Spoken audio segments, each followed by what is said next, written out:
కూడా చిన్న ప్రార్థన చేసుకుందాం.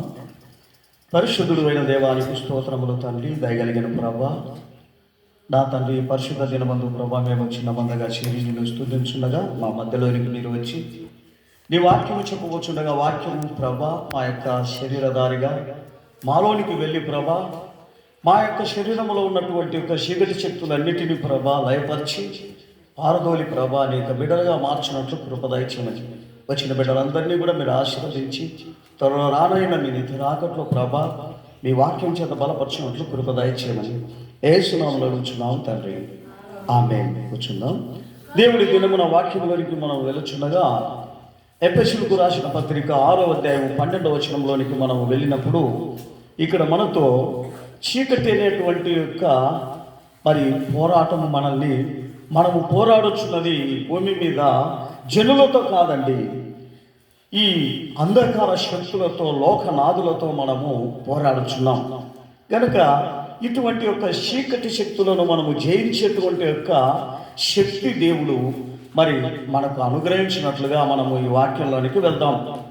చదువుదాం. ఎఫెసీ 6:12 వచనం. ఏలయనగా మనము పోరాడుచున్నది శరీరులతో కాదు, కానీ ప్రధానులతోనూ అధికారులతోనూ ప్రస్తుత అంధకార సంబంధమైన లోకనాథులతోనూ ఆకాశ మండలమునందు దురాత్మలతోనూ పోరాడుచున్నాము. కనుక మనము ఈ భూమి మీద ఎలాగుండాలా అని దేవుడు సెలవిస్తున్నాడంటే, దేవుని ధరించుకొని ఉండాలా అని దేవుడు సెలవిస్తున్నాడు. ఎప్పుడైతే మనము దేవుని ధరించుకొనకోకుండా ఉన్నట్లయితే, దేవుని అభిషేకం మన మీదకి రాకుండా ఉన్నట్లయితే, ఈ చీకటి శక్తులు మనల్ని పోరాడతాయి. ఈ చీకటి శక్తులు మనలోనికి జొరబడి మనలో ఒక వెలుగు లేకోకుండా చేస్తాయి. అవి మనల్ని అనేక రీతిగా మన యొక్క జీవితాలలో చొరబడి ప్రతి కార్యమును చేయకుండా అవి అడ్డుకుంటూ ఉంటాయి. అందును బట్టి వాటిని మనం ఎదుర్కోవాలంటే మనకేముండాలి? ప్రార్థన శక్తి ఉండాలి, దేవునితో సహవాసం ఉండాలి, దేవునితో ప్రతిదినము మనం మాట్లాడుతూనే ఉండాలి. అటువంటి యొక్క నిరీక్షణ మన జీవితాలలో కనపడాలని దేవుడు కోరుకుంటున్నాడు. అందుకనే ఆయన అంటున్నాడు, కీర్తనలో చెప్తా ఉన్నాడు, 82వ అధ్యాయం 5వ వచనంలో చెప్తాడు, మరి ఆ జనులు చదవండి కీర్తన 82:5 వచనము. జనులకు ఏమి లేదంటున్నాడు? తెలివి లేదు, వారు గ్రహింపరు, వారు అంధకారములో ఇటు అటు తిరుగులాడుచున్నారు. దేశమునకున్న ఆధారములన్నీ కదులుచున్నవి. గమనించండి, జనులకు తెలివి లేదండి, జనులకు తెలకుండా ఉంది.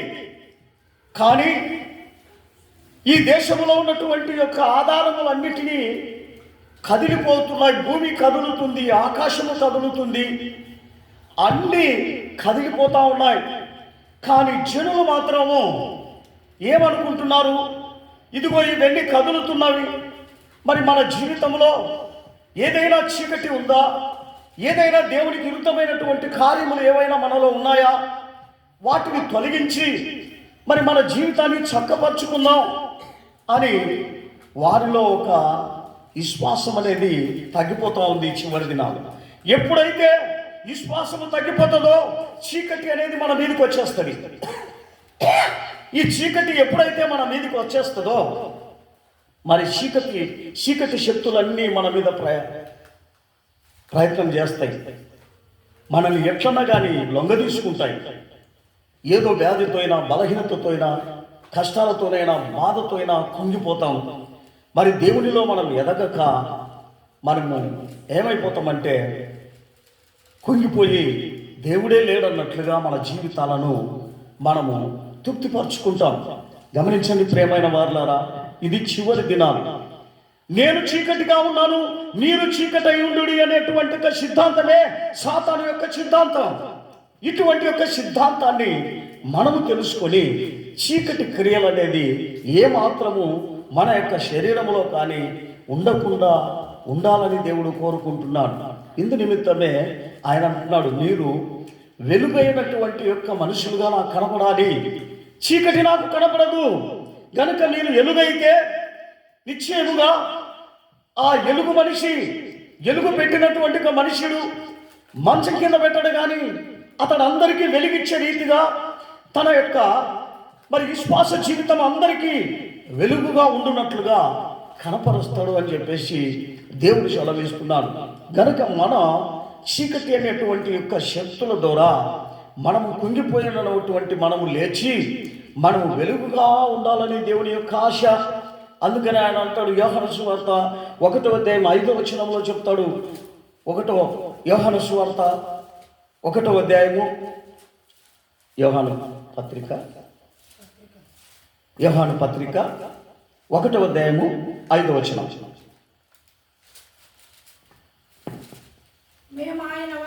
మేము ఆయన వలన విని మీకు ప్రకటించు వర్తమానం ఏమనగా దేవుడు వెలుగై ఉన్నాడు, ఆయన యందు చీకటి ఎంత మాత్రము లేదు.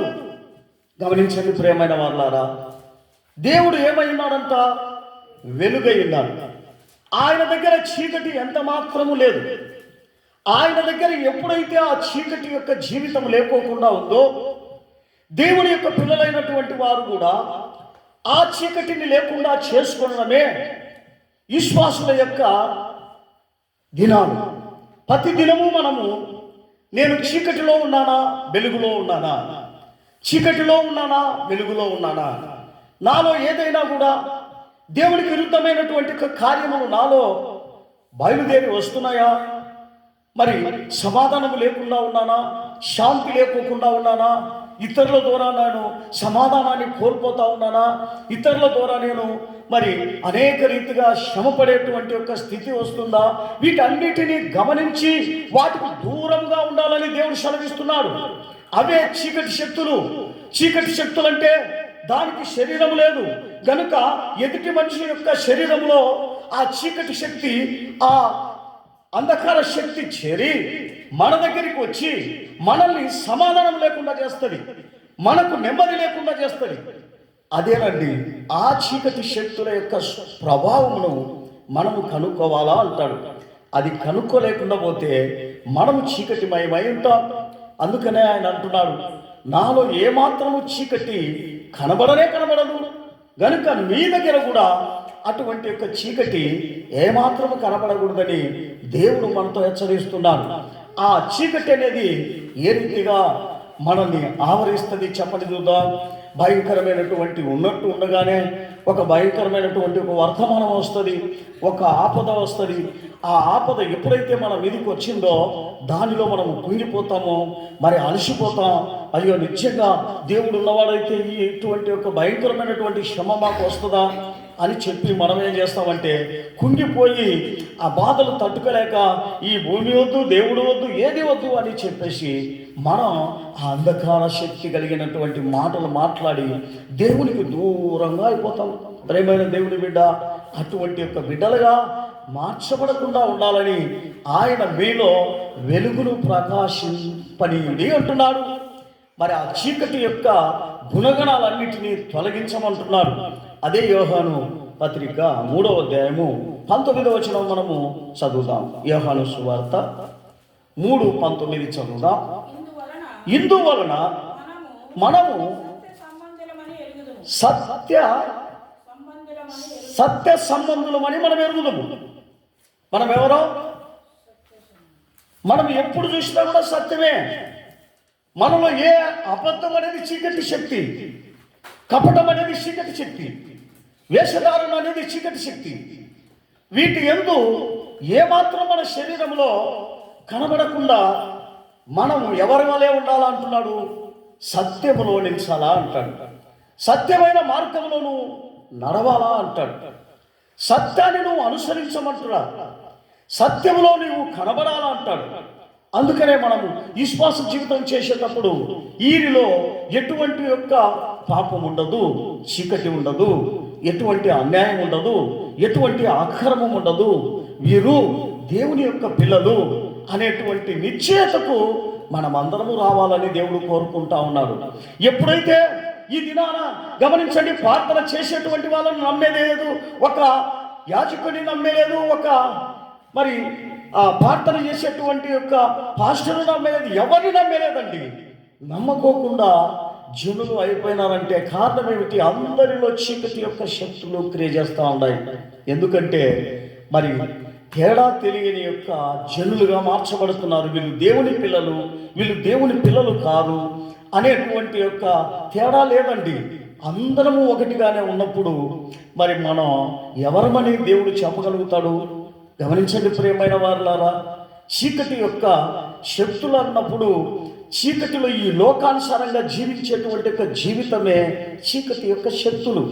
ఆ చీకటి మనల్ని ఏం చేస్తుంది? అది అపోస్తుల కార్యంలో చెప్తాడు. అపోస్తుల కార్యంలో 18వ వచనం 26వ వచనం 18వ వచనంలో మనం చూసినప్పుడు ఆ చీకటి శక్తులు మనల్ని ఏం చేస్తాయి అని చెప్పి చెప్తాడు. ఆ చీకటి శక్తులు మనల్ని ఏం చేస్తాయి? కుంగ చేస్తాయి, ఎక్కడికి రానిపోకుండా చేస్తాయి. తన యొక్క చిత్త ప్రకారం అది లొంగ తీసుకుంటాయి మనుషుల్ని. చదువుదాం. 26వ అధ్యాయము 18వ వచనం అపోస్తుల కార్యం. నీవు నన్ను చూసిన సంగతిని గురించి, నేను నీకు కనబోవు సంగతిని గురించి, నిన్ను పరిచారకుడుగాను సాక్షినిగాను నియమించుటకై కనబడి ఉన్నాను. నీవు లేచి నీ పాదములను మోపి నిలువుము. నేను ఈ ప్రజల వలనను అన్యజనుల వలనను హాని కలగకుండా నిన్ను కాపాడెదను. వారు చీకటిలో నుండి వెలుగులోనికి, సాతాను అధికారం నుండి దేవుని వైపుకు తిరిగి నా యందు విశ్వాసముల చేత పాప క్షమాపణను పరిశుద్ధపరచబడిన వారిలో స్వాస్థ్యమును పొందునట్లును వారి కన్నులు తెరుచుటకై నేను నిన్ను వారి యొద్దకు పంపి ఉన్నానని చెప్పాను. హల్లెలూయా. ఈరోజు గమనించండి ప్రియమైన వారులారా, ప్రసంగం చేసే ప్రతి పాస్టర్ను ఇదిగో వారికి వెలిగివ్వండి, వారిలో ఉన్న దుష్టక్రియలు తొలగించండి, వారిలో ఉన్న పాపాన్ని తొలగించండి అంటే వారు దాన్ని చూసుకోలేదండి. డబ్బుల కొరకు, ఈ లోకంలో ఉన్నటువంటి యొక్క ఆశల కొరకు అది చూస్తున్నారు. కానీ వారి పరలోక రాజ్యానికి తీసుకొని పోవాలా, దేవుడు నాకు చెప్పినటువంటి ఒక పనిని నేను నెరవేర్చాలనే చింత ఈరోజు ఎవరికి లేదు, కాపరులకు లేదంటున్నాడు. అందుకనే వారి యొక్క జీవితంలో ఏమైపోయింది? దేవుని యొక్క మహిమ వారికి కనబడకుండానట్లుగా ఈ యుగ సంబంధమైన దేవత వారి యొక్క మనోనేత్రములకు గుడ్డితనం కలగజేసింది. దేవునికి స్తోత్రం. హల్లెలూయా. 2 కొరింథీయులకు రాసిన పత్రిక 4వ అధ్యాయం 4వ వచనంలో మనం చూసినప్పుడు ఈ యుగ సంబంధమైన దేవత వారిని గుడ్డితనం కలగజేసింది. అందును బట్టి వారు దేవుని యొక్క చిత్తానుసారంగా జీవించమని ఏ విశ్వాసికి చెప్పడం లేదు, ఏ యొక్క సంఘానికి చెప్పుకోకుండా వాళ్ళు ఏం చేస్తున్నారంటే ఏం చేస్తున్నారు? ఈ కాలానికి తగినట్లుగా నడుచుకుంటూ, వాళ్లకు తగినట్లుగా నడుచుకుంటూ సంపాదనల కొరకు ఎగబడుతున్నారే కానీ ఒక మనిషిని క్రీస్తు చెప్పినటువంటి ఒక చింత ప్రకారం నడిపించాలనే చింత వారిలో లేదు. చదువుదాం. దేవుని స్వరూపి అయిన క్రీస్తు మహిమను కనపరచు సువార్త ప్రకాశము వారికి ప్రకాశింపకుండునట్లు ఈ యుగ సంబంధమైన దేవత అవిశ్వాసులైన వారికి మనోనేత్రములను గుడ్డితనం కలగజేస్తా ఉంది. అందరికీ గుడ్డితనం కలగజేస్తా ఉంది. వాళ్ళు దేవుని ప్రార్థన చేసిన ప్రార్థన దేవుడు వింటున్నాడో లేదని కూడా తెలియదు, ఏదో ప్రార్థన చేస్తున్నారు. అది ఈ యుగ సంబంధమైన దేవత వారికి గుడ్డితనం కలగజేసేది అదేనండి. అందుకనే 1 యోహాను సువార్త 2వ అధ్యాయము 9వ వచనం చదువుదాం. 1 పేతురు 2వ అధ్యాయము 9వ వచనం. 1 పేతురు 2వ అధ్యాయము 9వ వచనం. అయితే వీరు చీకటిలో నుండి ఆశ్చర్యకరమైన తన వెలుగులోనికి మిమ్మలను పిలిచినవాడు గుణాతిశయములను ప్రచురము చేయు నిమిత్తమే ఏర్పరచబడిన వంశమును రాజులైన యాజక సమూహములు అంటున్నాడు.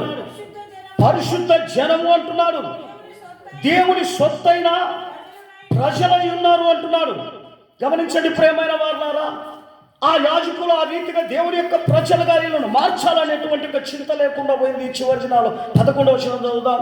11వ వచనం, ప్రియులారా మీరు పరదేశులను యాత్రికులై ఉన్నారు గనుక ఆత్మకు విరోధముగా పోరాడు శరీర ఆశలను విసర్జించుడి. అన్ని జనులు మిమ్మల్ని ఏ విషయంలో దుర్మార్గులని చెబుతున్నారో దూషించుచున్నారో ఆ విషయంలో వారు మీ సత్క్రియలను చూసి వాటిని బట్టి దర్శన దినమందు దేవుని మహిమపరచునట్లు వారి మధ్యను మంచి ప్రవర్తన కలిగిన వారై ఉండవలెనని మిమ్మల్ని బతిమలాడుకొనుచున్నాము. హల్లెలూయా. మంచి ప్రవర్తన కలిగి ఉండాలా అంటున్నారు. అది యోహాను సువార్త 2వ అధ్యాయం 11వ వచనంలోనికి మనం పోయినప్పుడు, యోహాను సువార్త 1వ యోహాను సువార్త 2:11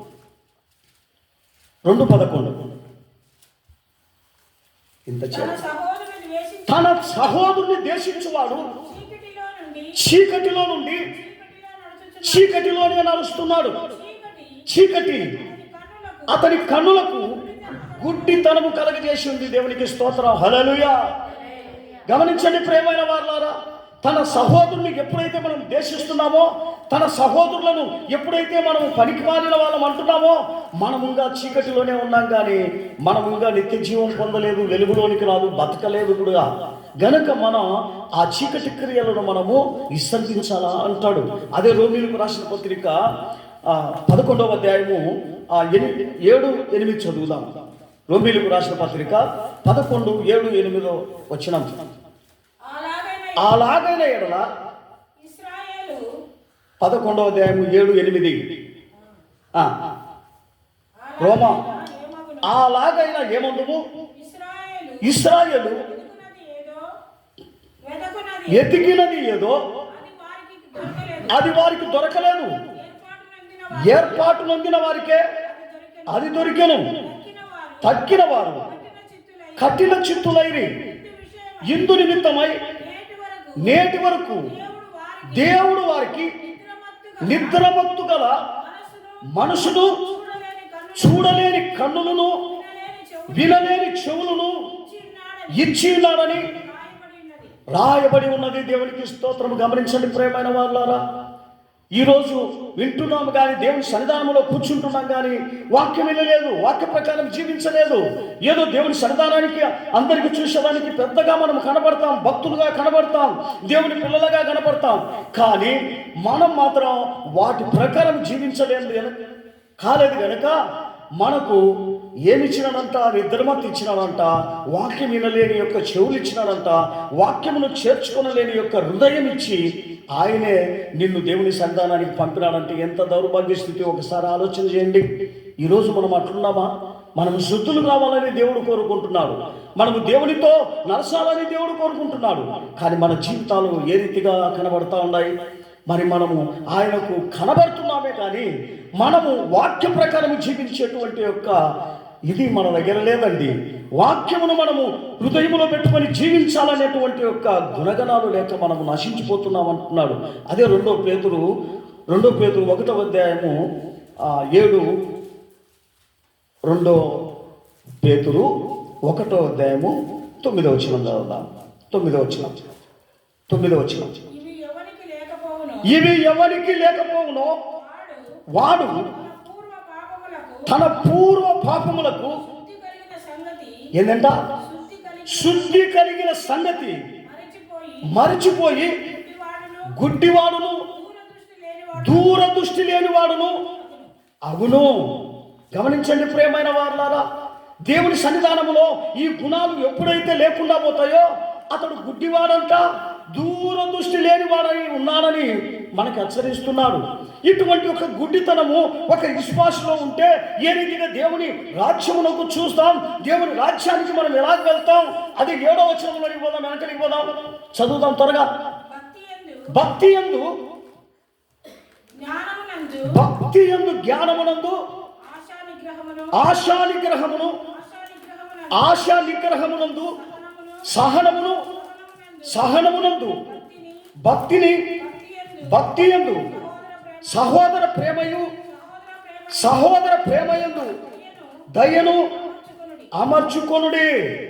ఇదేనండి చీకటి శక్తులు. ఇలాంటి యొక్క గుణగణాలు మన దగ్గర లేకపోతే చీకటిలో ఉన్నాం, గుడ్డలుగా ఉన్నాం. ఎప్పుడు మనము ఆ గుడ్డితనం పోగొట్టుకుంటాం. ఇటువంటి గుణాలు ఎప్పుడైతే మన దగ్గర లేకుండా పోతాయో అప్పుడు మన దేవుని యొక్క పిల్లలుగా మార్చబడతాం. అందుకనే అదే 11వ వచనంలో మనం చూసినప్పుడు 11వ వచనంలో మీరు ఇట్టి క్రియలు చేయువారైతే ఎప్పుడునూ తొట్టిల్లరు. అలాగున మన ప్రభువును రక్షకుడునైన యేసుక్రీస్తు యొక్క నిత్య రాజ్యంలో ప్రవేశము మీకు సమృద్ధిగా అనుగ్రహింపబడుతున్నది. గమనించండి ప్రియమైన వాళ్ళారా, ఈరోజు మన జీవితంలో 12వ వచనం చదువుదాం. 12వ వచనం అది కూడా చదివినాం. కాబట్టి మీరు ఈ సంగతులను తెలుసుకొని మీరు అంగీకరించిన సత్యమందు స్థిరపరచబడి ఉన్నను వీటిని గురించి ఎల్లప్పుడూ మీకు జ్ఞాపకము చేయుటకును సిద్ధముగా ఉన్నాను. గమనించండి ప్రియమైన వారులారా, ఈరోజు మనం ఏ రీతిగా ఉన్నాం? మన ప్రార్థన దేవుడు ఆలకిస్తున్నాడా? మన యొక్క జీవితంలో ఉన్నటువంటి యొక్క సమస్యలు తీరుస్తున్నాడా? ఇవి ఏమి జరగకపోతే, అనుకున్న కార్యములు జరగకపోతే మన ప్రార్థన వినలేదని అర్థం. మనం గుడ్డితనముగా ఉన్నామని, మనం చీకట్లో ఉన్నామని, ఇది ఎందుకు మనము తెలియకోకుండా జీవిస్తున్నాం? ఇది దేవుని యొక్క సన్నిధానానికి పోతే సరిపోతుందా? ఆ గుడ్డితనమును తీసేయమంటున్నాడు. ఇదిగో ఆ చీకటి గుణాలు తీసేయమంటున్నాడు. ఇదిగో నా ప్రార్థన దేవుడు ఆలకిస్తున్నాడు. ఇదిగో ప్రభా ఈ కార్యములు జరుగుతున్నాయి, ఈ జరిపించాలా అని నువ్వు ప్రార్థన చేయి. ప్రార్థన చేసినప్పుడు ఆ కార్యము జరగకపోయిందంటే దేవుడు నా ప్రార్థన వినలేదే, దానికి సరిపడమంటున్నాడు, దానికి సిద్ధపడమంటున్నాడు. దానికి సిద్ధపడి నువ్వు సరి చేసుకొని దేవుని ఎదుట కనపడమని చెప్తున్నాడు. కనుక ఇటువంటి యొక్క స్థితికి మనమందరం మారాలని దేవుడు నిన్ను నన్ను దేవుని యొక్క సన్నిధానానికి పిలిచినాడు. దేవునికి స్తోత్రం. మరి మనందరం కూడా చిన్న ప్రార్థన చేసుకుందాం. పరిశుద్ధుడు అయిన దేవానికి స్తోత్రములు తండ్రి, దయగలిగిన ప్రభా. ఇదిగో నా తండ్రి మాకు ఇచ్చినటువంటి ఒక సమయం బట్టి నీకు స్తోత్రం. ఇదిగో నా తండ్రి చీకటి మార్గంలో నుండి ప్రభా మేము వెలుగుగా మారాలి. ఇదిగో నాయన ఈ దుష్క్రియలన్నిటినీ మేము తొలగించి ఒక నూతనమైనటువంటి ఒక పిల్లలుగా మార్చబడాలని నీ చింత నాయన. అటువంటి చింతలో మేము పాల్గొని నీ యొక్క దయగలిగిన హస్తానికి అప్పగించిన ఆయన మీ చేతికి అప్పగించేటువంటి గొప్ప కృప బలమును మాకు ఒక్కొక్కరికి దాయిచ్యమని యేసయ్య పరిశుద్ధ నామమున అతి వినయంతో బతిమాలి వేడుకుంటున్నాము తండ్రి. ఆమేన్.